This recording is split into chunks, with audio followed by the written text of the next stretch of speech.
kui ma olen koosoleku läbiviija Zoomis ja ma soovin ära hoida kas kogemata või teadlikud segamised, kui on palju osalejaid, siis näiteks, et ei läheks mikrofon kogemata sisse, ei tuleks mingit ootamatut helisid, siis üks võimalus on võtta participants osalejad ja mute all ehk siis vaigistada kõigi mikrofonid.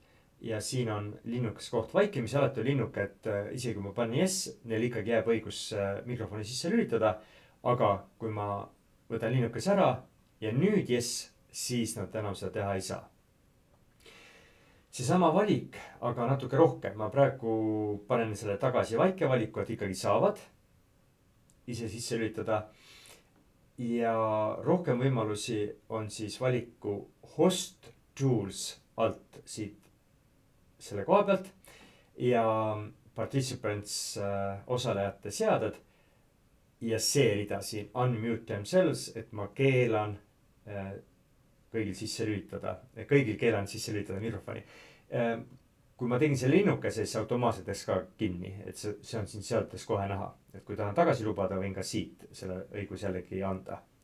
Aga lisaks on veel, vaike sead on tegelikult selline, et ainult salvestamine on keelatud, aga ma võin ka keelata chatimise, ma võin keelata enda ümbernimetamise osalejatel, võin ka transkriptsioonid keelata. See transkriptsioonid my notes'i tähendab, et iga osaleja my notes on isiklik, et nad saavad ikkagi selle kohtumise automaatset helitranskriptsiooni kasutada, kui see on lubatud, aga kui ma selle kinni panen, siis nad seda teha ei saa.